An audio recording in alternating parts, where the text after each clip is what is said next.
Hey, Woochia here. Today I would like to share with you a couple of tips and techniques on how to use any scale. Because there are a lot of scales I added at the end of my music theory cheat sheet, so I figured it would be easier to use them with some tips on how to work with a scale you never worked with before. To follow this video, it's better if you know how to build a major and a minor chord, as I won't really explain that in depth here. But I already made a video about triads that cover all that. You'll find the link in the description. So let's get started.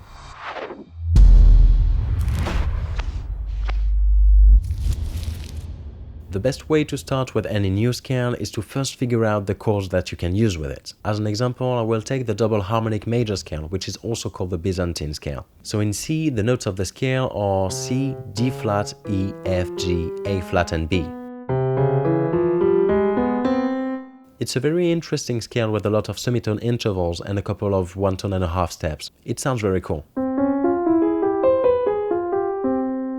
So to know which chords we can play with this scale, we'll simply see what triads we can build with its notes. So we start with the first one, and from there we'll follow the notes of the scale and keep one every two for our chords. Then we'll do the same starting with each note. With exotic scales, you will sometimes have several options for one chord, when the chord can be either major or minor, for example, and sometimes you will have weird intervals that can make it hard to identify the chords, or they won't make a proper chord at all, so you may just not use them. I took the Byzantine scale because it has an example of each, so let's see how it goes. So we start from C, and then we take one note every two. That makes C, E, and G, which makes a C major chord.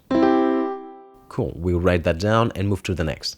From D flat, one note every two, that makes D flat, F, A flat, which is a D flat major chord.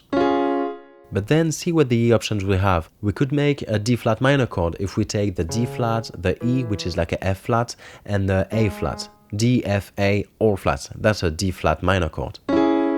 From E we have E, G and B, which is a E minor chord, so far so good. But here again we could make this chord major, because we have an A flat in the scale, which is like a G sharp. So E, G sharp and B, that would be a E major chord.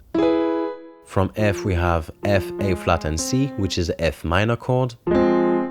From G we have G, B and D flat, which is a weird one because we have a major third with a diminished fifth. Well, if we can add a minor seventh, that could make a 7 flat 5 chord, and sure enough, this minor seventh would be a F, which is in the scale. So we can add a G7 flat 5 to our list of chords. Which works well in this particular case because that's a chord that is mostly used on a 5th degree, and we find it here on our 5th degree. All good. Then from A flat we have A flat, C and E, which makes a A flat augmented chord. And from B we have B, D flat and F, which is a major second with a diminished fifth. Which doesn't really make a chord, it looks more like just the upper part of the 7 flat 5 chord we saw earlier, so we won't use it. If you have a hard time identifying a chord, it's okay to just leave it aside. You may not use them all anyway. All you need is chords that work and that inspire you. So for this scale, the chords we have are C major, D flat major, D flat minor, E minor, E major, F minor, G7 flat 5 and A flat augmented.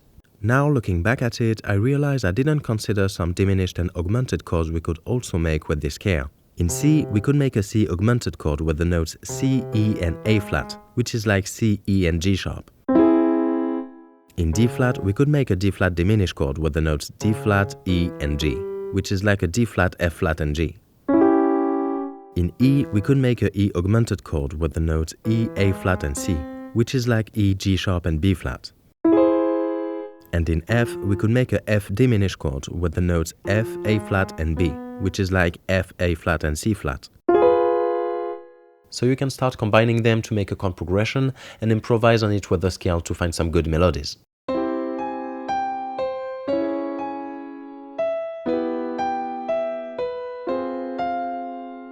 In the context of a solo, you can hold one chord and improvise with the whole scale on top of it. It works particularly well with the first chord of the scale, the degree 1, because that's the most stable in the tonality you're using.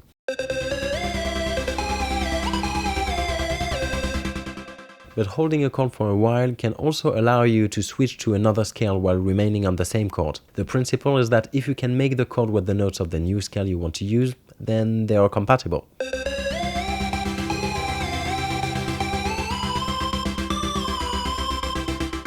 So you can mix and match all that. You can begin with one scale with its chord progression, then hold a chord for a while to add tension, then you can change the scale you play on top of it, and then you're free to go back to the first scale or to stick with the new one, and then use its own set of chords with it.